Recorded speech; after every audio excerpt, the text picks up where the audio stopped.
habag mo sa'kin ay walang hanggan. Pupurihin ka ng lahat mong nilalang.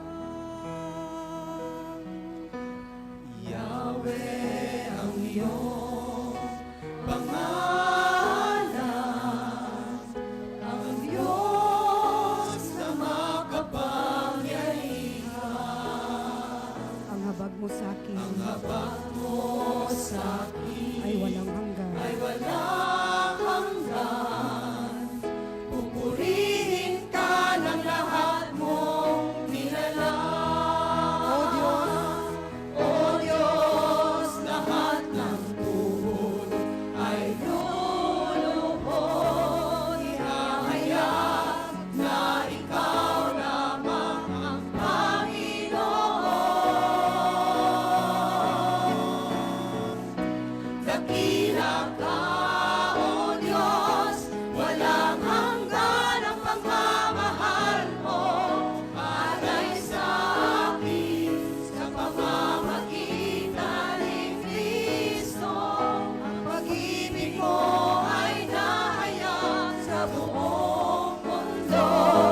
Wala nang papantay sa'yo, O Diyos, tunay ng kay buti mo. Oh, hallelujah! Awitan natin muli ang Panginoon. Yahweh ang iyong pangalan, ang Diyos na makapangyarihan. Ang habag mo sa'kin ay walang hanggan. Pupurihin ka ng lahat mong O nilalang. Diyos, lahat ng tuhod ay luluhod. O Diyos, lahat ng tuhod ay luluhod. Ihahayag na ikaw lamang ang Panginoon.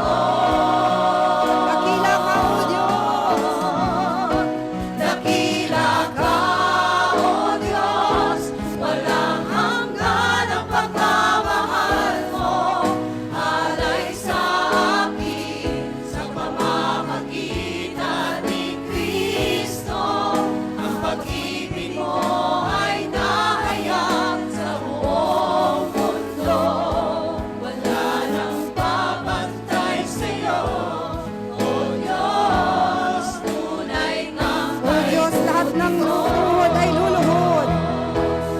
O Diyos, lahat ng tuhod ay luluhod.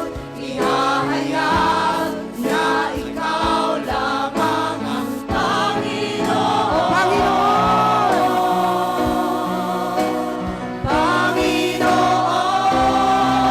Panginoon, dakila ka, O Diyos, walang hanggan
natin ang ating dakilang Yahweh El Shaddai, yung pinakamalakas. Ayan. Praise God. Ayan po. At sa mga oras na ito, tayo po muna'y magsiupo. At tayo po'y dadako sa pakikinig ng mga buhay na patutuo ng atin pong mga kapatid, kung saan sila po ay pinalago at binago ang kanilang mga buhay sa pamamagitan po ng pakikinig ng salita ng Diyos. So unahin po natin ang mag-share po about growth and transformation. Ang atin pong kapatid mula po sa Pampanga Group. Kung narito ka na po kapatid, dito po. Ayan. Sister Elenita Katanghal. Malakas na papuri sa ating Diyos. Magandang hapon po mga brothers and sisters in Christ. Sa lumang buhay ko po, isa po akong napaka-introvert na tao. Hindi po talaga ako lumalabas ng bahay. Subalit nang makilala ko po ang Panginoon, binago niya po ang aking buhay. Natuto po akong makasalamuha sa ibang tao. Hindi po, sa lumang buhay ko po, hindi niyo po ako mapapatayo sa ganitong karaming tao. Subalit salamat sa salita ng Diyos na patuloy nagbigay sa akin ng pagpabagong buhay. Nung dati po sa aking dating buhay, kilala ko na po ang Panginoon. Subalit hindi po pala sapat yung kilala mo lamang. Nung tinanggap ko po siya bilang Panginoon at personal kong tagapagligtas, binigyan niya po ako ng courage, ng tapang ng loob, upang maibahagi ko rin po ang salita ng Diyos. Una, sa aking pamilya, tinuruan ko po sila na magkaroon ng covenant prayer sa aming tahanan. Noong mga panahon na yon, napakahirap pong ihayag sa sambayanan ang salita ng Diyos. Unang-una po, dapat po makita sa akin. Ipinakita ko po sa kanila na maging mabuting halimbawa po ako. Kapag hindi na po ako nangaral sa kanila, nakikita na lamang po nila sa pamamagitan ng kilo, salita at sagawa, ay susunod na po sila. At ang pangalawa po, kung paano po binago ng Diyos ang aking puso. Noong mga panahon po na hindi ko pa po ganap na kilala ang Panginoon, hirap na hirap po akong magbitiw ng halaga sa aking kinikita. Subalit nang makilala ko ang Panginoon, napakasimple na lamang po ng ikapo sa aking buhay.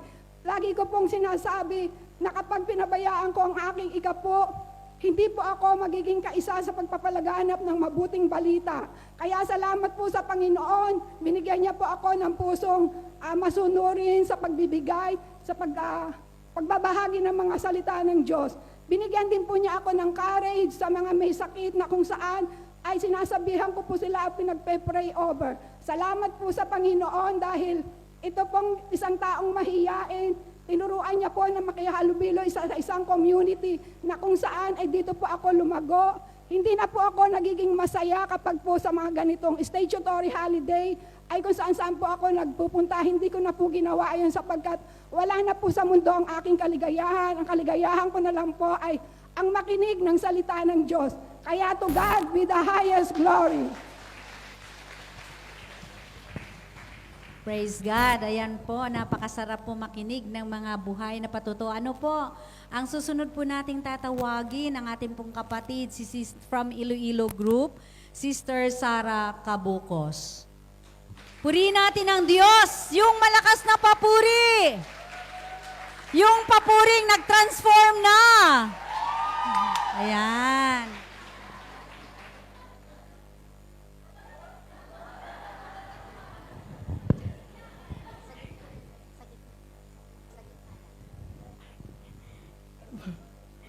Hallelujah. Magandang hapon po, Yahweh El Shaddai. At sa inyo, mga kapatid ko kay Kristo, hallelujah, magandang hapon po. Nais ko lang po ipatutuo ang kabutihan ni Lord sa aking buhay. Hallelujah, hallelujah. Dahil akong, hallelujah, noon ako'y taong matampuhin, hallelujah, Lord, na konti lang na ako yung kumbaga kalog ako, pero pag once na ako nang masabihan na ang dali kong magtampo. Hallelujah. Pero sa gabay at patnubay ni Lord sa patuloy kong pakinig ng kanyang banal na salita, doon ay unti-unti ho ang nagbago na yung hallelujah, Lord God. Noong matampuhin ko noon, ngayon ay wala na. Glory to God. Hallelujah, hallelujah. Noon, hallelujah, kung hindi siguro, hallelujah, sa salita ng Diyos na aking napakinggan sa araw-araw bago ako mag-asawa noon, hallelujah, na siguro kung hindi ko na narinig yung salita ng Diyos, kailangan talaga, kung hindi lang natin pakinggan, kailangan din nating isabuhay. Hallelujah. Kasi minsan, madalas, ganyan talaga sa mag-asawa, palaging nagtatampuhan, nag-aawayan. Hallelujah, Lord. Minsan, sinabi ko sa aking asawa, isauli na kita sa nanay mo. Hallelujah. Pero hallelujah, pero sa patuloy kong pagpakinig ng banal na salita ngayon, buong buo ko na hong tinanggap kung ano man ang aking asawa ngayon. Hallelujah. Kaya palagi kong sabi, hallelujah Lord, palagi sa mga preacher na sinasabi, dahil asawa mo yun, asawa mo na yun. Parang ganun ba? Hallelujah Lord. Kaya, hallelujah. Hallelujah, hallelujah. Lord, salamat sa patuloy mong paggabay, patnubay sa akin. Dahil, hallelujah, Lord God, hindi ko talaga, dahil kay Lord, naka 23 years na kami ng asawa ko. Hallelujah, Lord. Kaya, salamat sa Panginoon. Kaya mga kasisteran, kung ano man dumarating sa pagsubok sa ating buhay, tuloy lang. Ano lang natin sa Panginoon, ibigay natin sa kamay ng Panginoon. Tiyak yun, walang mahirap sa Kanya. Kaya Lord, maraming salamat sa iyo ko, Lord. Binabalik, Lord God, ang mataas na papuri, O Lord God. To God be the glory, in Jesus' mighty name I pray. Amen, Lord. Purihin natin ang ating Diyos. Amen. Hallelujah. Ayan. Praise God. At sa mga oras na ito, mga kapatid, tayo po ngayon ay dadako na po sa first part po ng ating Basic Christian Maturity Seminar. At ang atin pong topic is Loving God and Christian Love. At ang gagamitin po, wala pong iba. Imported po tayo ngayon. Praise the Lord, purihin. Alam ko po, kilala niyo siguro siya. Ang atin pong minamahal na kapatid na nagmula pa po sa bansang Macau. Ang elder disciple din po natin na ito. Ang atin pong, palakpakan po natin at salubungin ng ating kapatid, Brother Edgardo Veresio.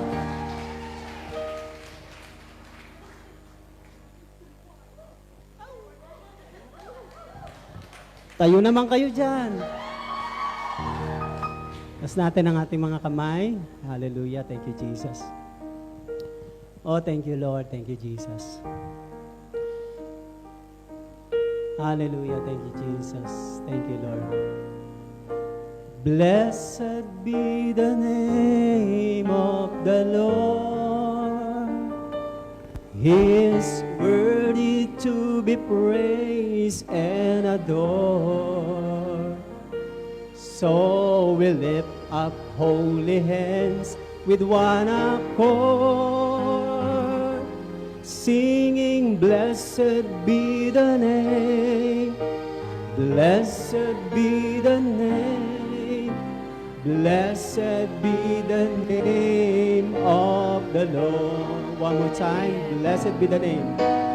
Blessed be the name of the Lord, for He is worthy to be praised and adored. And so we lift up holy hands with one accord, singing, blessed be the name, blessed be the name, oh blessed be the name. One more time, let us lift our voice to the Lord. Blessed be the name of the Lord, for He is worthy to be praised and adored. And so we lift up holy hands with one accord,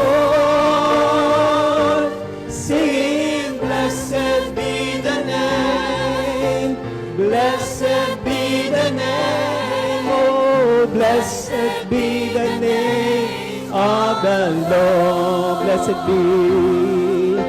Blessed be the name, yes, blessed be the name, oh, blessed be the name of the Lord. Hallelujah, Panginoon, salamat po. Binigyan niyo po kami ng ganitong opportunity na kami po ay ma-seminar.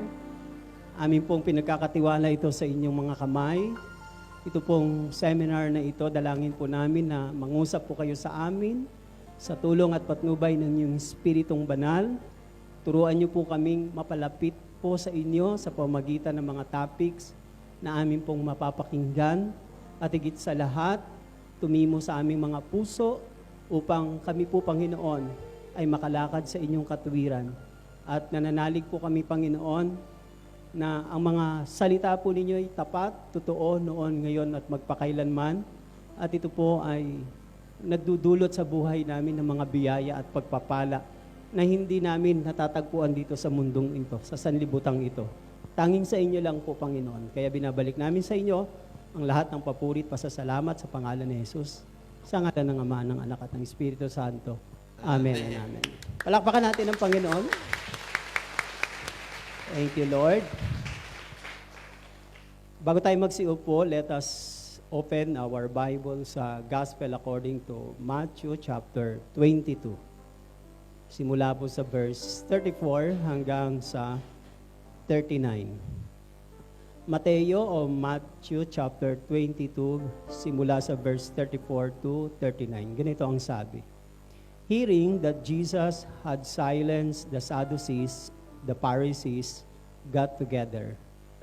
One of them, an expert in the law, tested him with this question, Teacher, which is the greatest commandment in the law? Jesus replied, Love the Lord your God with all your heart and with all your soul and with all your mind. This is the first and the greatest commandment. And the second is like it. Love your neighbor as yourself. Palakpakan natin muli ang Panginoon. Papuri sa Diyos. Thank you, Lord. Pwede na po tayong makapalakpak pa uli. Sige na po, pwede na po, pwede na. Pwede na po. Kaya po kasi ako napakanta. Si Brother Rod kasi binigyan ako ng yung candy na parang maanghang, na parang malamig.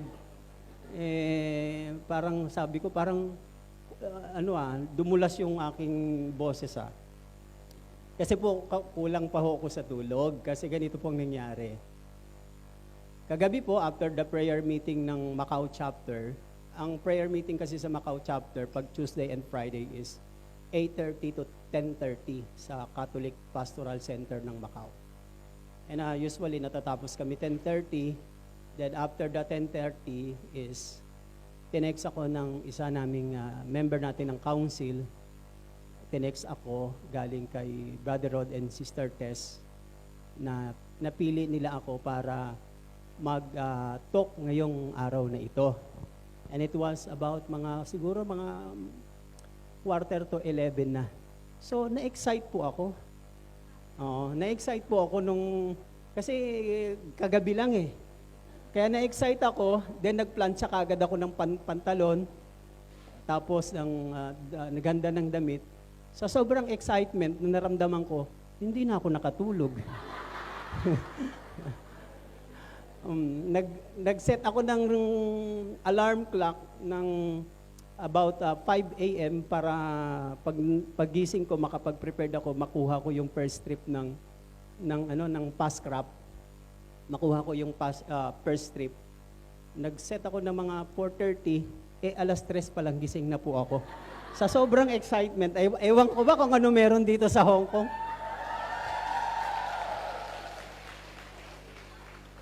Tapos kanina, so far okay naman sa biyahe, medyo maalon lang ng konti. Kanina po, nung after ng break natin ng mass, and then umupo ako doon, hindi naman sinasadya siguro, talagang dahil break time, kainan, So, ang daming mga kapatiran natin na kumakain doon. Eh habang nagninilay po ako, sabi ko, napakaganda palang magnilay dito. Kaya ang daming pumasok sa isip ko. Ang mga pumasok, puro chika-chika. Sabi ko, iba pala magnilay dito. Masarap, maingay. So, that's all, mga kapatid. Last visit ko po, di ba, natandaan nyo yung Chinese New Year. Kaya, so, I'm so grateful dahil sa yung mga ibinibigay ng Panginoon na mga opportunities na hindi natin ine-expect. God is a God of surprises talaga. Minsan, sinosorpresa tayo ng Diyos sa mga pangangailangan, blessing na kailangan natin without our knowing. Kaya napakahalaga. But ang topic po natin ngayon, it's all about, dalawa po itong aking itatopic is loving God and Christian love. Ito po yung unang first two topics sa basic Christian maturity. After this seminar ng basic Christian maturity, hindi na po dapat laging basic, ha? Pagkatapos po ng basic Christian maturity, hindi na po dapat basic. Dapat iiwan mo na yung basic na naranasan na natutunan mo sa Panginoon. Dapat kailangan kang magpatuloy doon sa maturity hanggang sa ma-reach mo yung fullness, yung kapuspusan ng Panginoon. Matthew chapter 22, may nagtanong sa Panginoon na expert. Expert saan? Sa kautusan, sa law ng mga Hudyo. Sabi niya, ano po ang mahalagang utos? Pinaka-importante at mahalagang utos. Then Jesus replied to him and said, love the Lord your God with all of your heart, with all your soul, with all your mind. And this is the first and greatest commandment. And then verse 39, and the second one is, love your neighbor as yourselves. Nakita ninyo, dinivide. Yung una, love your God, kasama daw dapat buong puso, buong isipan, buong kaluluwa, tapos love your neighbor. Kaya i-divide natin. Yung una, loving God, and then the second commandment is love your neighbor as yourself. And that is Christian love. Yan po. So, nandito tayo sa loving God. So, first thing na makikita natin dito is yung word na you. Di ba? Sabi dito ng Panginoon, love the Lord your God. The word your or you. Nagpapakita ito sa atin para ma-realize natin na merong pinupoint si Jesus. Kung titingnan natin, itong salitang mahalin mo ang Diyos ng buong puso, buong isip, buong kaluluwa, mahalin mo or you is, may tinutukoy si Jesus. This is not generalized command. Hindi ito pang generalize kasi ang ginamit na you is pang individual yon. It addresses for individual. Kasi sa pagmamahal sa Diyos, hindi pwedeng sabit ka. Hindi pwedeng kabit ka. Parang gano'n na rin, no? Hindi pwedeng, love mo pala sa El Shaddai, pwede sabit mo ako, kabit mo na ako dyan, i-connecta mo. Hindi. Kailangan it is a personal response to the Creator. You, the word you, it's not a generalized command, but the Lord is talking to you, sa iyo, sa akin, sa bawat isa sa atin. So, kailangan natin, itong utos na ito, na itong command ni Jesus na love your God o loving God, kailangan makapenetrate talaga sa ating puso. Makapenetrate, makapasok sa ating puso, makaptured tayo ng pag-ibig ng Diyos. Kasi anumang pag-ibig, pagmamahal na hindi tatagos o papasok sa puso, hindi po yun magiging tunay na pag-ibig, pagmamahal. Kasi ang pag-ibig ay nanggagaling sa puso, hindi lang sa isip. Pero pag umiibig ka, syempre, kaya sabi dyan, love the Lord your God with all your heart, may kasunod with all of your soul and your mind. May kasamang isip. Pero dapat mas mataas ang puso pagkatapos saka mo isasama yung isip. Kasi pag magmamahal ka, na puso lang ang paiiralin mo, hindi sapat. Di ba? Kailangan gamitin mo rin yung puso. Pag nagmahal ka, na isinama mo yung tatlo, yung puso mo, yung isip mo, pati yung kaluluwa mo, mga kapatid, magiging kompleto. Kasi nilikha tayo ng Diyos na perfect being. Di ba meron tayong body, soul, and spirit? Sa soul kasi natin, kasama na kasi doon yung faculty ng ating mind. We cannot separate the mind and the heart. Kaya kung iibig tayo, pairalin lang natin yung ating puso, pwede pa rin tayong mabigo. Kasi hindi mo ginamit yung utak. Di ba? Yun ang ibig sabihin noon. Meron tayong katawan, meron tayong physical body, at meron din tayong espiritu. Now, ang gustong sabihin ni Jesus, makaptured tayo ng ganung sa command niya na you. Unless the love of God captured your heart, pumasok sa puso mo, hindi mo siya mamamahal ng lubusan. Kaya yung nakakaranas lang ng pagmamahal sa Diyos ay yung mga taong yung pag-ibig ng Diyos pumasok sa kanilang puso. Amen ba? And the next word is shall. You shall love the Lord your God. Shall. The word shall, which remind us, nagpapaalala sa atin that Jesus' words were commanded. You, at kasunod ang salitang shall, it is follows by commands. Siyempre, mga kapatid, ito yung command na pinaka-greatest sa lahat. Sa lahat ng utos at sinabi ng Diyos, napakaraming commandments sa Bible. Dinivide po yan ng mga expert. Merong major at saka yung mga minors. Sa lahat ng utos, from the major up to the minor commandments, mga kapatid, ang pinaka-greatest, yung pang utos na mahalin mo ang Diyos. Bawat parents, tayong lahat ay meron tayong mga importante sa buhay natin. Di ba? May mga mahalaga sa atin na iniingatan natin, preserve natin. Sa Diyos, meron ding pinakamahalaga sa Kanya. Hindi lang mahalaga tayo sa Kanya, kundi mahalaga yung ating tugon sa Kanya. Ano yon? Yun nga, yung sinabi ng Panginoon na, love the Lord your God, you shall love the Lord your God. Ang point dito is that our love for God is not merely, hindi lamang dapat emotion. Because you cannot command a person to have an emotion. Hindi mo pwedeng sabihin, utusan ng isang tao para magkaroon siya ng nararamdaman na umiyak ka, tumawa ka, tumambling ka, maglumpasay ka. Hindi mo makocommand yun. Depende yun sa kanya kung anong type niya, anong gusto niya, pero hindi mo siya matuturuan.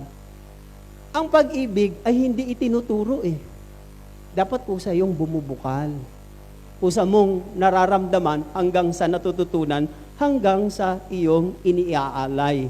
You cannot command a person to have an emotion. Hindi mo pwedeng sabihin, magalit ka. Sige na, umiyak ka na. Hindi mo pwedeng utusan yon, mga kapatid. Hindi na utusan ng emotion kasi yun yung isa sa uniqueness natin. Ganon din, ang true love, ang pag-ibig sa Diyos, ay hindi mo pwedeng ma-command yan. Only God can command it because we are created. Pero, kung sinasabi ng Diyos, ibigin mo ako ng buong pusong, buong isip, buong kaluluwa, hindi dapat nangangahulugan na may nagdidikta sa'yo. Sinasabi ng Diyos, ito ang pinakamahalagang utos, pero pinakamasarap sa lahat, yung pag-ibig na hindi pressure o hindi na shotgun. Diba? Diba? Masarap yung ganong pag-ibig eh. Diba? Ganon yung klaseng pagmamahal sa Diyos. Now, magbibigay po ako ng mga points of loving God. First point, loving God must be exclusive. Ang pagmamahal sa Diyos ay dapat eksklusibo. Pansinin niyo yung salitang, the Lord your God. Eksklusibo po yan. Ibigin mo ang Panginoon mong Diyos. You cannot love another God. You must love only one God. Ano ang gusto ng babae o ng lalaki pag sila po ay nagmamahalan? Ang gusto niya, ako lang mahalin mo. Ang gusto din ng isa, ako lang din mahalin mo. Dahil pag meron kang ibang minahal, alam mo na mangyayari. Pangalawa, walang tumatanggap sa atin ng ganitong pag-ibig. Mahal mo ako, pero may mahal kang iba. Di ba? Hindi pwedeng ganun. Loving God must be exclusive. Hindi pwedeng mahal mo siya, pero kapag tinatawag ka na sa commitment, paglilingkod, tinatawag ka na sa pagpupurit, pagsamba, sabi mo, Lord, next time na lang kasi may iba pa akong lakad eh. O, di ba? Mahal mo siya, pero hindi exclusive. Hindi eksklusibo. Dapat ganon. You cannot come through the Lord to love the Lord na meron pang iba. Parang lumalabas ang Diyos siloso. Ang Diyos mapanibughuin. Yes, ganun siya, ganun siyang Diyos. Pero hindi niya inaagaw ang pagmamahal mo sa iba. Nagpapakita kasi iyon ng tinatawag na kung sino yung importante sa buhay mo. Mga kapatid, ito lang klase yung pagmamahal na pag minahal mo, ito lang ang klaseng pagmamahal na pag nagmahal ka, na hindi ka masisira at mabibigo. Ang dami na nating inukol ng mga pagmamahal sa asawa, sa anak, sa kaibigan, sa kapwa kamanggagawa, lahat nagpe-fail. Nagkakaroon ng mga failures, shortcomings. Bakit po? That is our nature. Weaknesses, may mga weaknesses po tayo eh. But when we love God, pag ang Panginoon ang inibig at minahal natin, hindi po tayo makakaranas ng ganong mga disappointment, failure, heartache, mga kabiguan. Hindi po natin mararanasan yon. Bakit? Kasi ang pagmamahal sa Diyos ay pagmamahal na kung saan dalisay, pure, or perfect. Sa Kanya yan eh. Kaya nga merong kantang, He who first loved us, yung kinakanta nating joyful song, ikaw ang unang umibig, ikaw ang unang nagmahal. Oh. God always initiates. Totoo po, ang Diyos ang laging nag-uumpisa. Hindi sa atin laging nag-uumpisa. Pagdating sa pag-ibig, siya ang nauna, hindi ikaw. Oh. Pagdating sa ibang larangan, halimbawa, meron kang passion sa buhay, meron kang mga goal, meron kang mga talents. Mapapansin mo, akala mo sa'yo galing yon, hindi. Habang communicate ka, habang nakikijoin ka sa mga kaibigan, kasamahan, doon mo na pag-aalaman na bakit ito yung gusto ko, kahit mahirap, kahit nahihirapan ako, dito ako pumupunta, ito ang gusto ko. Without your knowing, nililid ka na ng Panginoon, inuumpisahan ka na niya doon sa passion mo, pero hindi sa'yo nagsimula. Walang ipinanganak sa mundong ito na hindi binigyan ng Diyos ng gifts ng talents. Believe me, matcha-challenge nga kayo sa mga taong mga handicaps, pero mga gifted, pero handicaps. Imagine, di ba, nakikita natin, handicap, tapos nagpe-painting, walang kamay, ang gamit, bibig. May nagpe-painting naman, wala namang kamay, ang gamit naman, paa. Napansin po niyo yung mga ganon? Nagpapakita po yun ng mga gifts and talents, mga kapatid. Bakit? Kasi God always initiates. Kaya, kung sinabi ng Panginoon, you shall love the Lord your God, kasi ang ibig po sabihin doon ng Panginoon, Hindi niya sasabihin sa'yo na mahalin mo ako kung hindi ka niya tinuruang magmahal. That's the command. Meron na tayong responsibility, meron na tayong tungkulin na mahalin ng Diyos. Mahalin mo siya ng eksklusibo. Di ba? Walang kahati. Dito katulad ng isang kantang, may kahati pala ako sa puso mo. La la la la. Di ba? Walang kahati, exclusive lang, mga kapatid. Ang pagmamahal sa Diyos ay hindi nangangahulugan pag-aagaw ng pagmamahal sa asawa at sa anak. Because you cannot give the best love and a true love for your brothers, your sisters, your husband, your wives, unless you learn first to love the Lord. Hindi mo matututunan yon.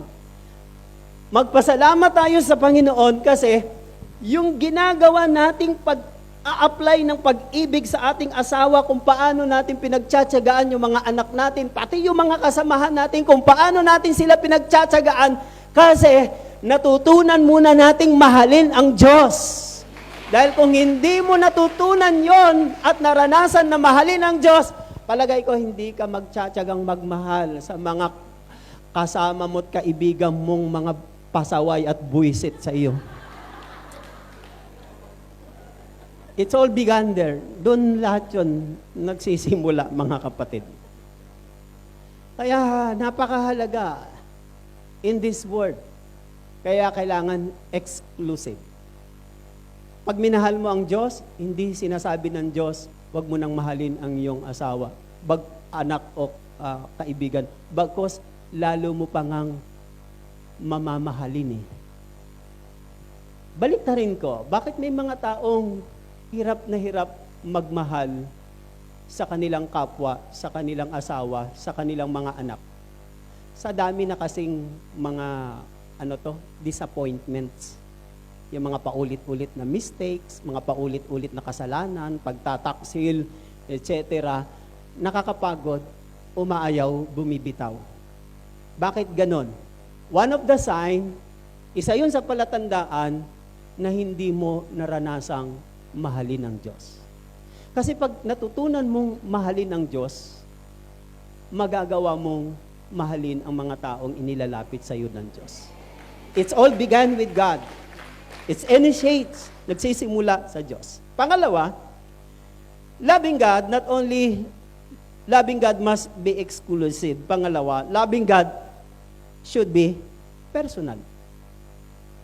Dapat personal. Ang pagmamahal sa Diyos ay dapat maging personal. Jesus command us to love God as your God. The word your, yung salitang you o your, it implies a personal relationship. Loving God, ito ay kailangan mo ng relationship. Personal relationship. Hindi pwedeng mahal mo siya pero wala ka namang access, ugnayan o relasyon. Mahirap kaya magmahal ng walang relasyon. Magkakabit yan. Pag nagmamahal ka, dapat nandoon ang relasyon. It must be personal. Ang Diyos, sa pagmamahal niya sa atin, at gusto niyang pagmamahal sa atin, ay personal. Because God is not an impersonal. Pag sinabing impersonal, ibig sabihin nun, yung hindi nag-exist, yung walang pakiramdam, yung hindi nagre-react. Mukhang gumagaspang na ba? God is impersonal. Is not impersonal. Ano yung mga bagay na impersonal? Yung mga bagay na hindi nakaka-relate, hindi ka nararamdaman, hindi ka naiunawaan, hindi nakakasakay sa iyo, impersonal 'yon. Ang tawag doon, manhid. Impersonal, walang puso, walang atay, walang bato, balon-balunan. God is not like that. He is not impersonal. But He is a person, a personal. Siya po ang Diyos. Hindi po siya malayo. May mga taong hindi ko kayang mahalin ng Diyos kasi hindi ko naman siya maintindihan eh. Hindi ko kayang mahalin ng Diyos kasi hindi ko naman siya maunawaan, hindi ko naman siya mapil, maramdaman. Well, maaring ganun din tayo nung una. Kahit anong yaya sa atin, anong paliwanag sa atin, anong akay sa atin, hindi tayo makumbinse kasi ang paniniwala natin is, oo, may Diyos, pero hindi mo naman siya makikilala eh. Hindi mo naman siya mauunawaan. Pero oo, nandiyan. Alam ko merong Diyos. Ang Diyos, ang gustong at lumalapit sa may gusto at lumalapit sa atin na makilala niya tayo. In fact, by nature, our nature is bilang tao, ang nature natin ay laging papalayo sa Diyos. Bakit? Alam niyo ba kung bakit? Because God is a holy God. Ang Diyos ay pure, malinis, walang bahid na kadiliman o dungis. Tama ang kanta ni Ernie Palacio na kinuha dun sa 1 John chapter 1 verse 5. Sa'yo ay walang kadiliman kahit anino man lang, sa verse John yun. If God is just, pure, righteous, and clean, our nature is marumi tayo, madungis tayo, we are sinners. The tendency is, hindi tayo makatingin sa Kanya, hindi tayo makalapit. Di ba? Pag pagod kayo sa trabaho at malagkit na yung katawan ninyo at medyo alam nyo na yung amoy ninyo,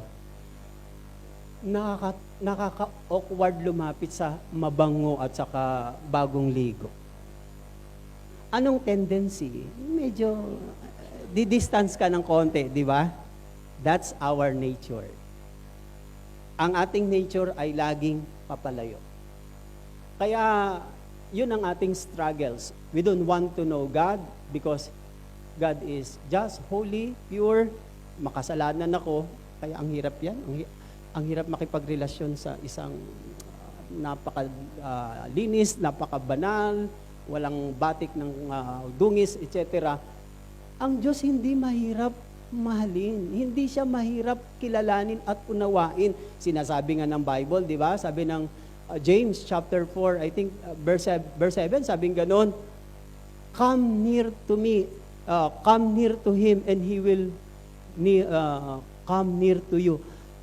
Meron pang sa Old Testament, nalimutan ko yung verse, seek the Lord and you shall find Him if you seek Him with all of your heart. You see? Kung ang nature natin papalayo, ang Diyos, ang ginagawa niya, papalapit. That's why Jesus said, ako'y naparito para hindi sa mga matutuwid at mga mahuhusay at magagaling. Ako'y naparito para sa mga makasalanan. See? Ibig sabihin, ang attitude character ng Diyos, siya po lagi yung lumalapit sa atin dahil gusto niya na magkaroon ng relasyon sa iyo, magkaroon ng ugnayan sa iyo. Pero ikaw naman, hiyang-hiya ka, papalayo ka ng papalayo. Loving God, it should be personal because He is not an impersonal, mga kapatid. Hindi siya malayong Diyos, hindi siya mahirap makilala at maunawaan. Mga kapatid, kung minsan nga, di ba, nagugulat tayo. Yung inaakala nating tinanggap nating mahalin na tao, akala nating kilalang-kilala na natin. After a month, after a year, nagkakahiwalay. Bakit? Kasi may natutuklasan kang mga pag-uugali, attitude, character, na hindi mo nakilala, naunawaan, at nalaman. Ang Diyos, wala siyang reservation Pinapakilala niya ang sarili niya sa atin, kaya madali rin siyang makilala kung magbibigay ka lang din ng pagkakataon at interest na makilala siya. Walang Diyos na nagsasabi na gusto mo siyang makilala at magpapakipot siya at aarte-arte siya. Walang ganon. Mas gustong-gusto ng Diyos doon. Sabik na sabik nga siya, ang alamin mo siya. In loving God, there are many ways. Maraming pamamaraan. If you want to know God personally, there are many ways. At ino-honor ng Diyos yung pamamaraan natin, kung ang pamamaraan natin ay para makilala natin siya. Ang pinaka-hardest way niyan is ganito. Dahil hindi ka nag-i-interest na mahalin siya at makilala siya in person, ng personal, hindi ka nag-i-interest, wala kang effort, ito ang pinakamahirap. Ang Diyos, gagawa siya ng isang problema, pagsubok. Gagamit siya ng isang trials o suffering sa buhay mo para maging daan na makilala mo siya. Pinakamasakit, pero pinakamaganda. Masakit, pero magandang paraan ng Diyos.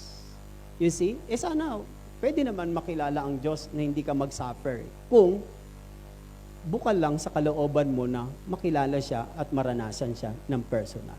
He is a personal God. He's ever so close sa atin, mga kapatid.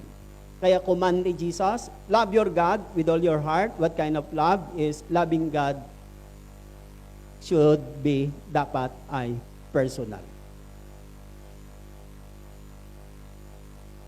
Pangatlo, loving God is to be tangible. Ang pagmamahal sa Diyos, ang pag-ibig natin sa Diyos ay dapat nadarama. Tangible. Yung may katibayan, nadarama mo, napapatunayan mo, may solido ang ibig sabihin, mga kapatid. Ang love na sinasabi sa Bible, I don't know kung may naalala pa kayo doon sa LSS, sa God's Love. May tatlong kahulugan kasi ng meaning ng God's love sa salitang Griego. Tatlo ang kahulugan nun. Ang isa doon sa kahulugan na yon na love is agape. Agape. Ang ibig sabihin ng agape, maaga pa Sister Pe.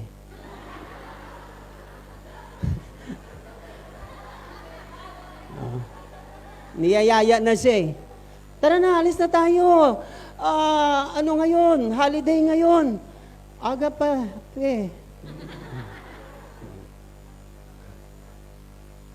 Ewan ko sa inyo. Agape love is a practical love. Nagpapakita ito ng tangible. Tangible acts and expressions. Kasi kung nagmamahal ka at hindi naman tangible, hindi naman nadarama, hindi naman na-express, hindi pa rin masasabing pagmamahal yun. Ang pag-ibig dapat ini-express. Hindi pag sinabing, alam mo na yun, hindi mo na kailangan tanungin.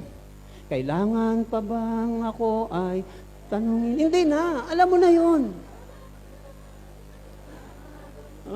Ang pag-ibig, dapat ine-express yan eh. Di ba? Hindi dapat pipi. Di ba?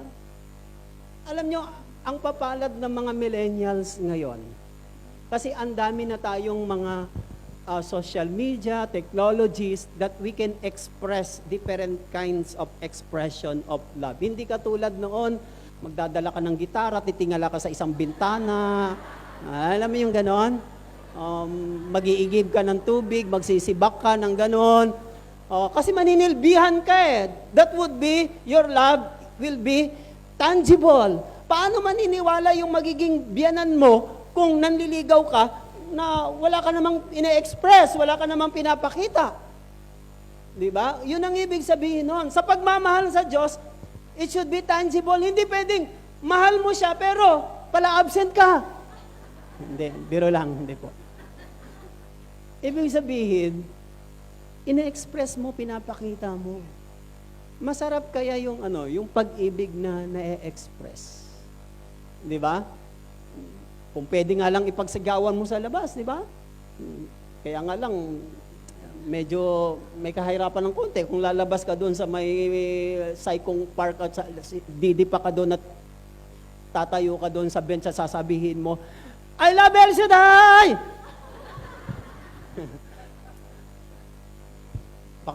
baka damputin ka ng pulis at idiretso ka sa... Mga kapatid, agape love, it should be practical, tangible, mga kapatid. God is not impressed. Hindi po siya nai-impress sa mga salita lamang na walang expression na, I love you, Lord, and I lift my voice. Kailangan dapat natin, pag sinabi nating mahal natin ang Panginoon, merong demonstration, merong action. Di ba? Yan po ang agape, mga kapatid. It should be tangible, pure love, mga kapatid. It show, nagpapakita po yan ng konkretong pagpapakita ng pag-ibig. Tingnan niyo po si Martha at si Mary. Di ba? Nang bumisita ang Panginoon sa magkapatid na si Martha at si Mary, ano pong napansin niyo sa dalawang magkapatid? Yung magkapatid, meron sila pong pag-e-express ng kanilang pag-ibig, pagmamahal kay Jesus. The way Mary expressed his love to Jesus ay sa pamagitan ng pag-aasikaso ng kanilang meal, ng kanilang pagkain. Si Martha, buti na lang. Nakikinig nga kayo. Nakikinig kayo. Si Martha, doon niya in-express, mga kapatid. Hindi naman kinondemn ni Jesus si Martha at hindi naman niya sinabing masama si Martha at good si Mary. Sa katunayan, sinabihan lang siya ni Jesus, bakit hindi mo tularan si Mary? Mas pinili niya ang pinakamainam. Pero hindi nangangahulugan, nagkasala si Martha. Hindi po. Nagkataon lang na si Martha ay nakapag-aral ng culinary. Si Mary, nakapag-aral ng housekeeping. Kaya magkaiba gift nila. Kaya pagdating ni Jesus, ang inasikaso ni Mary, si Jesus kaagad. Hindi yung doon sa kusina. Both this gift and this ministry, kailangan sa gawain ng Panginoon. Imagine kung lahat tayo, puro Mary lang, di mamamatay tayo sa gutom. Di ba? Kailangan din natin ng Martha. Kung maaari nga lang, mas galingan-galingan ng mga Martha dito, galing-galingan nyo pa para lalo tayong ganahan sa pagsiserve. Di ba? So, ano ibig sabihin dito? Both these sisters, they have the concrete expression of their love to the Lord. Kung ang pinupuri lang natin si Mary sa pag-express niya ng kanyang time, pagpapahalaga kay Jesus, sa presensya ni Jesus, hindi nyo ba napansin si Martha? Ibinigay niya ang pinaka-the best niya rin sa kusina. Amen? Pag hindi nyo pinapahalagahan yung nagmamarta sa inyo, sa susunod niyan, magpapasting na kayo. Ano gusto niyo? Magpasting? Wag. Kailangan pahalagahan niyo yung mga nagmamarta sa inyo. That's the way they express their love to you. Ngayon, kapag nagluto sila at dinadamihan ng asin, dinadamihan ng asukal, dinadamihan ng ano ibig sabihin nun? Hindi na sila natutuwa sa inyo. Kaya, maraming expression. Paano nyo malalaman na blessing ang expression ng ating love kapag nagkakaroon ng blessing sa iba? Ang bawain ganito, alam mo, pag natitikman ko yung mga luto mo, nabibless ako. Without your knowing, inuuto ka lang.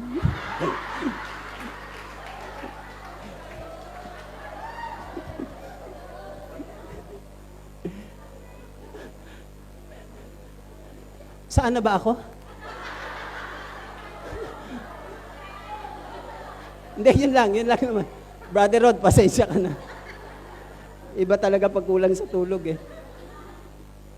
So, di ba, yun ang loving God. So, tatlo lang po yung gusto kong, para magkasya po yung ating oras. Mas maganda po, maaga ako matapos para ma-enjoy nyo naman ang holiday, di ba? Para wag naman nating sagad-sagarin.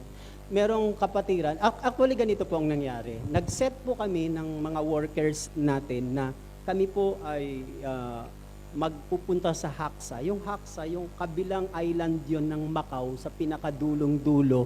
Meron po dong beach na okay naman po yung beach, medyo brown yung buhangin, magandang tubig. Tapos, naplano na po namin ng linggo. After family appointment gawain, naplano na po namin.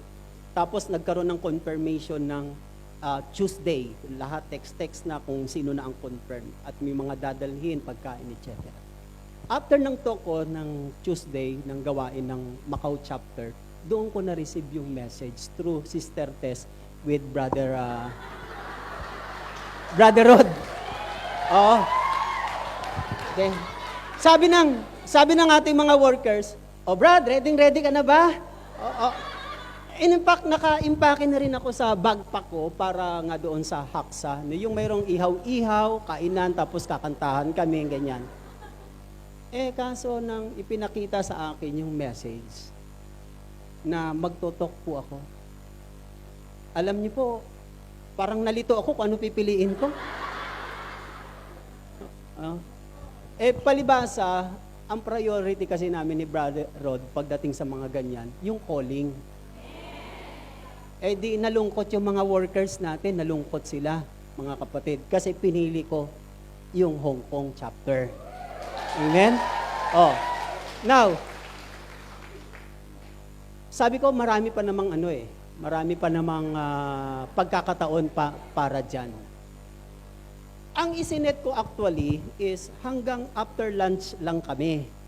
Kasi nga, para after lunch, makagala-gala pa yung iba sa dapat nilang puntahan.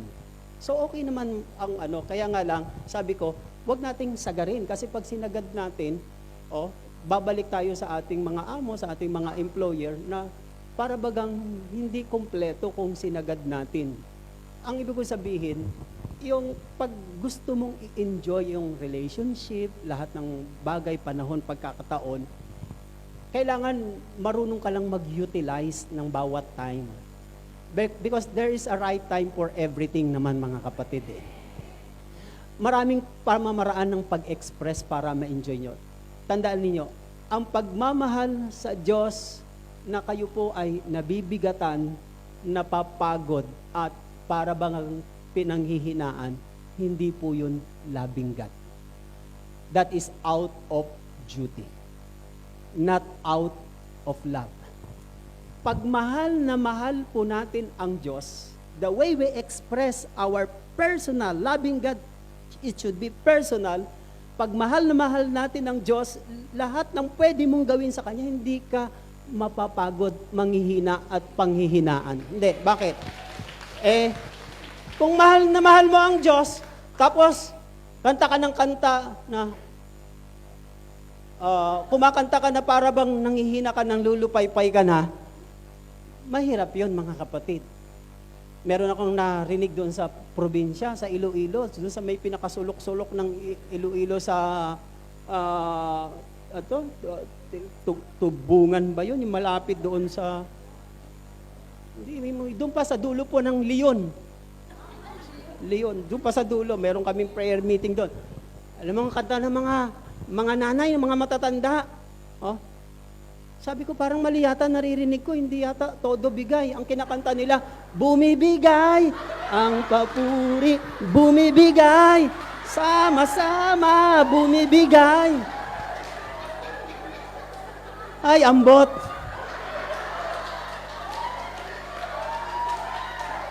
Sabi ko sa mga nanay, hindi po bumibigay, todo bigay. Dapat ganun.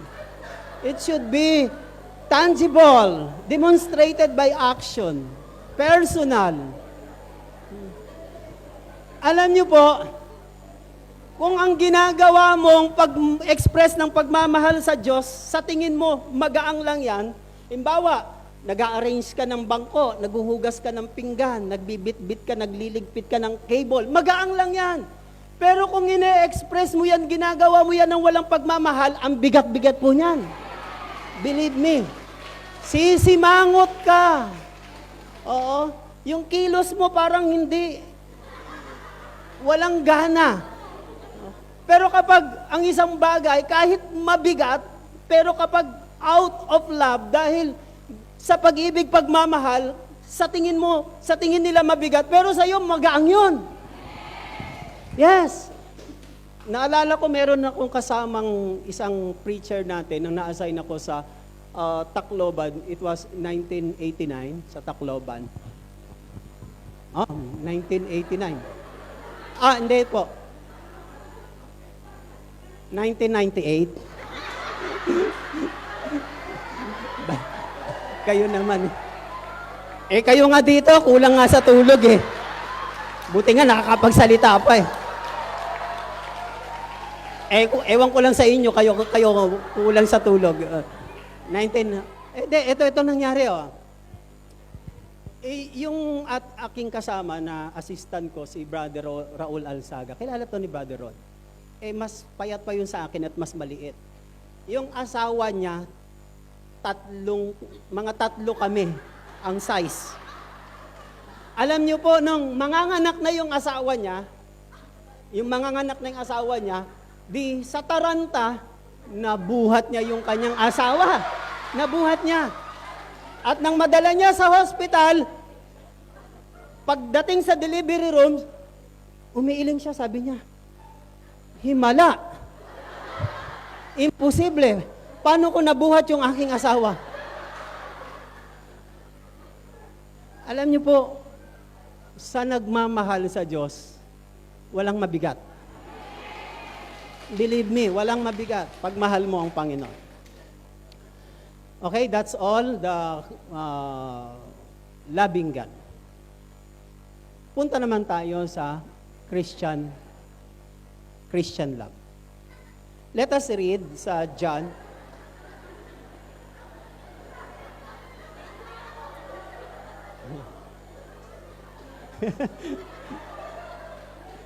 Usay.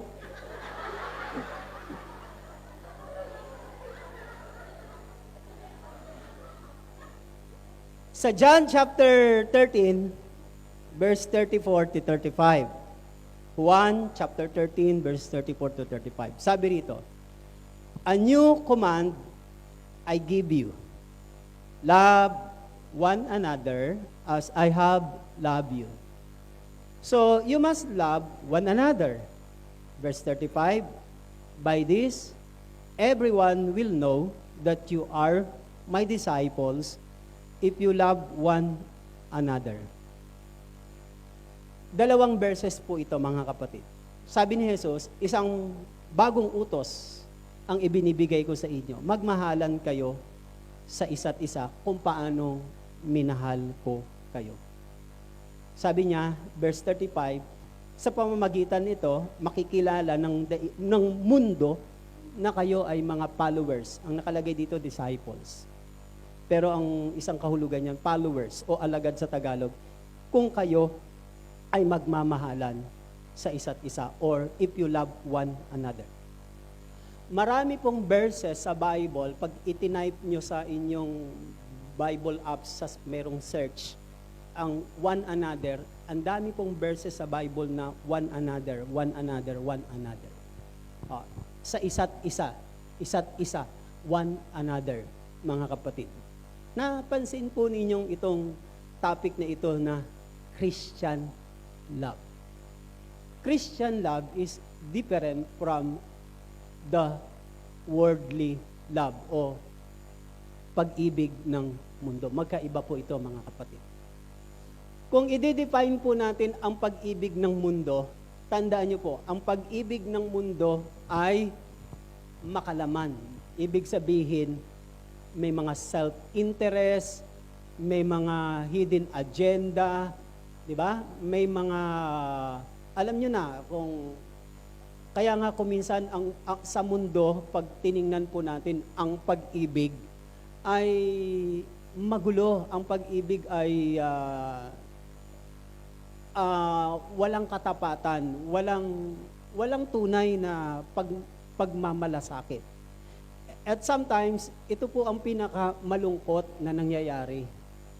Kung sinasabing Christian love, kailangan dapat makita talaga yung Christ-like na pag-ibig doon sa mga groups ng gawain ng Panginoon. Kahit anong religion, no? Kahit anong sekta, denomination, basta pag sila ay itinuring ng mga believers o Christians. And sometimes, parang nakakapanghina na malalaman mo, makikita mo isang araw o mawi-witness mo na mayroon kang malalaman at makikita na may nag-aaway-away, o may nagsisiraan, mayroong nagtatampuhan, may mga hinanakit, at marami pa ang nagkakagulo-gulo, mga kapatid. Pero, they are belong to community of Christ o sa gawain ng Panginoon. Kaya kung minsan, napakahirap magpatotoo kasi kapag meron pong nakikita ang ibang tao, ang mundo sa atin, ng kabaliktaran sa inaasahan ng mundo sa atin. Both side kasi merong mga expectation. Pero mas mataas ang expectation ng mga nasa mundo. Ang expectation ng mga nasa mundo, nakikita nila tayo na kailangan hindi tayo nagkakasala, nagkakamali, hindi tayo nag-aaway-away o nagkakagulo, nagsisiraan. Yun ang expectation nila kasi sa Panginoon eh. 'Di ba? Kasi pag sinabing sa Panginoon, ganun ang kanilang larawan, ganun ang kanilang expectation. But in reality, pag nasa Panginoon ka, hindi mo naman talagang makikita yun ng ganun talaga na expectation because there is no perfect church in this world. Wala namang perpektong simbahan. Wala rin namang perpektong leader. At wala rin namang perpektong workers at perpektong mga musician o mga instrumentalist. Wala rin perpektong preachers. Lahat eh. Lahat may mga shortcomings ng mga nagkukulang. Kaya po tayo na tinawag at pinili ng Panginoon kasi kung sinabi niyang love one another, it is the process. Yung love one another, it is the process to become mature para mag-grow, lumago tayo para matanggal yung mga conflicts, disappointment, yung mga away, gulo. That's part eh. Hindi naman pwedeng magko-choir ka, mag-layman ka, magwo-workers ka, magmi-ministry ka, o kailangan hindi ka na matampuhin ha, hindi ka na kailangan hindi ka na kailangan nagtatanim ng sama ng loob, hindi ka nag-iinggit ha, kailangan din kasi kung gano'n ang requirements, walang papasa. Di ba? Walang papasa. Without our knowing, habang nagpapatuloy tayong sinisikap na magmahalan sa isa't isa, ang ibig sabihin nun, yung pagmamahalan na yun sa isa't isa, ang siyang nagsishape, nagpo-form, humuhubog sa atin para tayo maging mature, maging ganap na Kristiyano. Kaya both may expectation eh. Ano naman na expectation natin sa mundo? Sa mundo, ang expectation natin sa mundo, yung maranasan nila, yung pag-ibig ng Panginoon, katulad ng pag-ibig ng nararanasan natin sa Panginoon. Pero, napakahirap. Bakit? Saan nagsisimula? Mararanasan nila yon na magmamahalan din sila pag nakita nilang nagmamahalan tayo. So, both expectation is, kung minsan, maraming nagpaparamdam dito. Huwag po kayong mag-alala. Susunod po ako sa oras ko.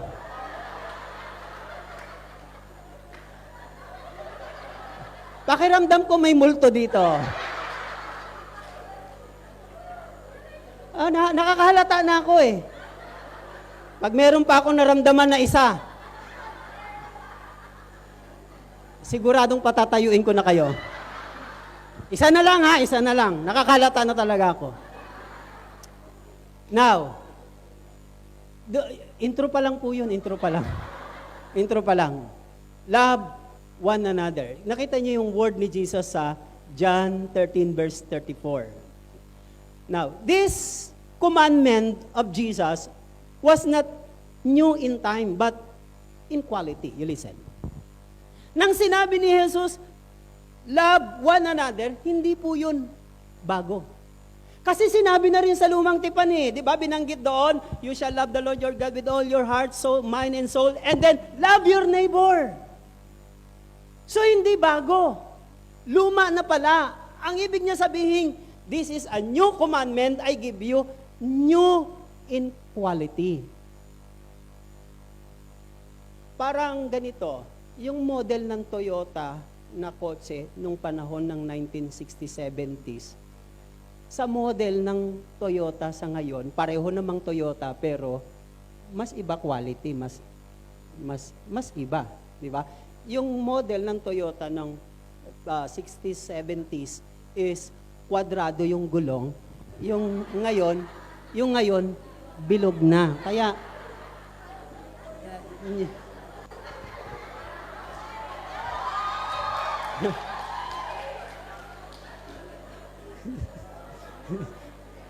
hindi ako pumunta rito para patawanin lang kayo ng patawanin, ha? Hindi yun ang purpose ko. Ini-enjoy ko lang po kasi minsan lang tayo magkita eh. When Jesus said, this is a new command I give you, He is not saying a new o bagong-bago. It was a commandment in the Old Testament. It was an old commandment but new in time or in quality. You listen. Christian love must be quality. Sabi daw nila, God is not after in the quantity, kundi God is after in the quality. Yes, pwede rin, tama rin naman po, mga kapatid. Ang Diyos hindi naghahangad o mahalaga sa Kanya yung dami. Ang mahalaga sa Kanya yung kwalidad. Yung kalidad, yung kwalidad, mga kapatid. The quality. Listen. This is the love that Jesus says to us. Love one another in a new quality. Hindi yung luma. Pag sinabing new quality, it is demonstrated the quality of love na gustong ipakita sa atin ng love one another. Now, first Christian love is our witness in this world. Ang pagmamahala natin sa isa't isa ay patutuo yan sa mundo. Sa mundo. Mga kapatid, alam nyo ba ang ating mundo ngayon dahil high technology at nasa era tayo ng mga social media, mga kapatid, maraming nakikita ng mga kabataan ngayon sa TV, social media, etc. na nagsiserve sa kanila yon para mag-witness at magbigay ng influence. You see? Yung mga hindi natin na ituturo sa mga bata ngayon, kusa na nilang nauunawaan at nalalaman at ginagawa kasi nga dahil nga sa social medias. Ang mga social media ngayon, ang nagpapakita at nagpapatutuo sa mga generation ngayon, kaya nagkakaroon ng malaking impact o influence. Now, ang malaking pagkakaiba sa mundong ito, sa larangan ng mga pamumuhay, ay walang iba kundi pag-ibig. Ang pag-ibig ang nagpapabago, nagpapaiba sa takbo ng mundo. Kung walang pag-ibig sa mundong ito, wala kang makikitang pagbabago. Wala.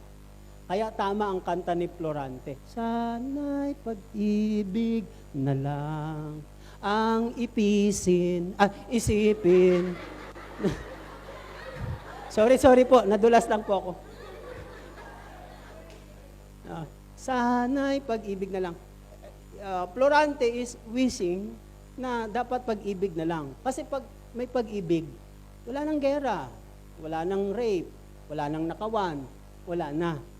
And that kind of love, that kind of quality of love, na yan ang gustong ipakita ni Jesus na love one another. This is the kind of love na sinasabi, new in quality, mga kapatid. Yung freshness ng pag-ibig, pagmamahalan sa isa't isa. Christian love is our witness in this world. Mga kapatid, alam niyo po ba, ang pagpapatotoo, ang isa sa pinaka-the best na pagpapatotoo, hindi lamang po sa salita. Yes, very powerful ang word. Pero bakit merong saying, action speaks louder than words? Oh, wala kang words, pero yung action mo is tangible. Yung action mo is concrete. Yung action mo is pure, malinis, maganda ang motibo. Mga kapatid, napakahalaga yan. Ang patutuo natin ay ang pag-ibig ng Diyos sa atin. Kung yung pag-ibig ng Diyos na ina-apply natin. Wait, what makes us different in this world? Love. Ang malaking pagkakaiba lang po natin sa mundong ito at sa mga taong sa mundong ito, isa lang yan, pag-ibig. Pag meron kang pag-ibig at ginagawa mo yung pag-ibig na ito sa iyong kapwa, sa iyong kamanggagawa, lingkod, o sa iyong mga kapwa Kristiyano, ibang-iba ka na sa iba. Amen? Yan ang pagkakaiba mo. Hindi dahil sa hairdo mo, sa buhok mo, sa forma mo, sa sapatos mo, o sa make-up mo. Hindi sa ganon, kundi dahil sa pag-ibig. Love makes us, itong nagbibigay sa atin ng napakalaking diferensya dito sa mundong ito, mga kapatid, to witness the love of God. Kapag tayo po ay nagmamahalan, it is a witness. Alam niyo po, kung nakikita lang natin sa mga parents natin, yung kinalakihan natin, ako kasi lumaki ako sa pamilya na hindi nagmamahalan yung parents ko eh. Wala akong ganong klaseng nakitang family kasi nanay ko busy sa pagtitinda. Tatay ko, busy sa pamamanday. Nag-aral ako, nagsumikap ako mag-aral mag-isa. Hindi naman ako tinutulungan ng nanay ko sa mga assignment. Natuto na lang akong magbasa sa sarili ko. Natuto akong magsulat sa sarili ko na rin. Kasi wala silang time eh. Kaya lumaki akong bobo. Hindi, joke lang.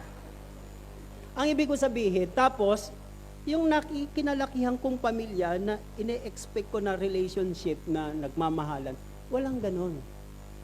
Kaya, yung ganong klaseng kinalakihan na mentality sa old life, na-apply ko. Na bago lang ako nang makilala ko ang Panginoon. Imagine, that's love. Love ay powerful witness sa buhay natin para mabago. Kilala niyo ba si Mahatma Gandhi? Mahatma Gandhi ang isang kilalang bayani sa India, kababayan ni Father. Nung nag-aral siya ng kolehiyo sa Europe, ang mga ka-boardmates niya, puro mga Kristiyano. Nung unang sumasama siya, tuwan-tuwa siya kasi ang sasaya nila, nagpipray, nagmamahalan sila sa isa't isa. And then, dumating ang panahon, yung ine-expect niya na tuloy-tuloy na ganong klase ang sinamahan niyang grupo sa sa dorm nila. Suddenly, nakita niya, napansin niya, nag-aaway-away na sila. So, na-found out niya, sabi niya, binasa niya ang Bible, pinag-aralan niya ang mga turo ni Jesus. Ang ganda ng turo ni Jesus, napakaganda. Walang problema, napakaganda. Kaya nga lang, ang problema lang yung mga Kristiyano. Mula noon, bumitaw siya doon sa grupo na sinasalihan niya, hindi na siya nagpatuloy bilang isang Kristiyano. Sayang. Ang ibig ko sabihin, kung nakitaan sana sila ng pag-ibig, pagmamahalan, palagay ko, Kristiyano yun si Mahatma Gandhi. And yun pong ibig sabihin nun, it is our witness. Oh. Kaya ibang-iba talaga. Ang pagkakaiba natin pag-ibig eh. Kaya pwede ka nang kumantang ibang-iba kaysa iba ang mga anak ng Diyos. Pero kung kanta ka ng ganyan, lagi kang may sama ng loob, inggit, hinanakit. Sabi ng demonyo sa bintana, hindi yan iba, magkaparehas tayo, magkaparehas!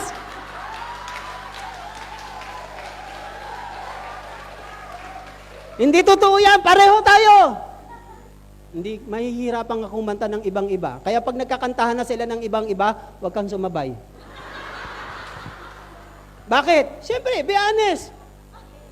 Wala naman akong iba sa kapitbahay ko, Lord. Wala rin naman akong iba sa mga kaibigan ko. Pareho naman kaming marites, matampuhin, may pahinanakit, sama ng loob. Pero kung wala kang ganon, Bagkos, sinusuko mo sa Panginoon, pinapaubaya mo sa Panginoon, nagpapakumbaba ka, ikaw ang gumagawa ng daan para magkabati kayo, magkaayos kayo.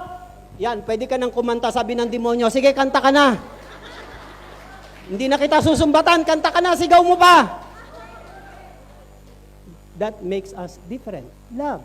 What kind of love? Love one another. Ang pag-ibig ng Diyos is sa atin, pagmamahala natin, it should be connected or horizontal. Yung pag-ibig natin sa Diyos, loving God, ang tawag doon, vertical. Vertical, ibig sabihin, patayo. Hindi patiwari ka, patayo. Pag sinabing horizontal, pahalang. Sa horizontal line, may dalawang point yon. It's either left or right. Pag sinabing horizontal, ibig sabihin nun, side by side. Ang pag-ibig, pagmamahalan ng isang Kristiyano, side by side yan eh. Hindi pwedeng mahal ko ito lang kakampihan ko, ito hindi ko mamahalin. Hindi, tanggapin mo. Si Lord nga walang pinili, tapos ikaw namimili ka? Diba? Si Lord walang pinipili, ikaw namimili ka? Hindi po ganon. Kung meron tayong pinipili, kinikilingan at paborito, mga kapatid, hindi sila maniniwala. Ba't pa ako mag-El Shaddai? Kung mag-El Shaddai lang din ako, tapos magkakaroon ng favoritism, pamimili at kampi-kampi, dito na lang ako. Parehas lang naman pala, ba't pa ako mag-aaksaya sa saikong? Pero, kung hindi sila nangihinayang mapagod kahit sa pamasahe at oras, pumunta sa Hong Kong kasi may kakaiba. Amen? And the last one, Christian love is the authenticity of our faith. Paano ba malalaman na totoo ang faith mo? Because sa Bible, it should not be faith alone, but faith, love, and unity. 1 Peter chapter 4, verse 8, Unang Pedro 4, verse 8, above all, love each other deeply because love covers over a multitude of sin. And that should be our authenticity, is faith. Yung pananampalataya natin sa Panginoon, pag tayo ay nagmamahalan, nagpapakita na totoo ang faith natin. Mga kapatid, hindi mo na kailangang ipahula pa kung totoo yung faith. Hindi mo na kailangang basta pag may pag-ibig, totoo yung pananampalataya. We cannot separate love and faith. If there is faith, mga kapatid, kailangan mo nang bigyan muna yun ng katibayan na totoo yung faith mo, kundi sa pagmamahalan, mga kapatid. Now, we don't have, wala na po akong sapat na oras. Tumayo na po tayong lahat, mga kapatid. Unin natin ang ating mga, wala pa pala. Mamaya pa yun. Awit lang po tayo kay Lord. Express lang po natin yung ating naranasan na pag-ibig sa Panginoon. At ngayon, ine-express naman natin sa isa't isa. Thank you, Lord, because you first love us. At tinuruan nyo lang po kaming magmahal. Kaya po kami nagmamahal kasi galing sa inyo, kayo po ang nagturo. At ngayon, turuan nyo rin po kami kung paanong magmahal sa isa't isa. Marami mang mga hadlang, marami mang mga balakid, Panginoon. Huwag nyo pong hayaan ang mga hadlang at balakid na ito ang maging hadlang sa amin para hindi umibig at magmahal. Kung kayo nga po, Panginoon, sa inyong pag-ibig, pagmamahal, napakarami yung dinaanan ng mga disappointments. Napakarami yung dinaanan ng mga trials and suffering because you love us. That's why you said to us, love one another as I have loved you. When Jesus said, love one another as I have loved you, ang ibig niya pong sabihin, marami siyang dinaanan na problema at pagsubok sa pagmamahal niya sa atin. Huwag po kayong mapagod. Huwag po kayong manghina. Huwag po kayong bibitaw. Huwag po kayong susuko pagdating sa pagmamahal. Sapagkat ang Diyos po ang gumaganti. Amen? Let us lift our hands to the Lord and let's sing to Him. You shall love the Lord with all your heart,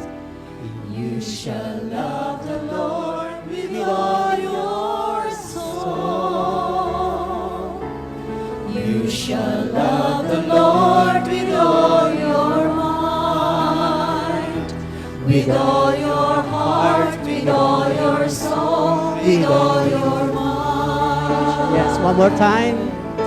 And you shall love the Lord with all your heart. Amen. Thank you, Lord. You shall love the Lord with all your soul. You shall love the Lord with all your mind, with all your heart, with all your soul, with all your mind. Now, and Lord, we love you for all the things you are. Lord, I love you for all the things you do. Lord, I love you. Help me love you more with all my heart, with all my soul, with all my mind. Lord, I love you. One more time. And Lord, we love you for all the things you are. Lord, I love For all the things you do. Lord, I love you. Help me love you more with all my heart, with all my soul, with all my mind. With all my heart, with all my soul, with all my mind. With all my heart, with all my soul, with all my mind. Praise God. Palakpakan po natin ang ating Diyos. Hallelujah. Hallelujah. Praise God. At sa mga oras na ito,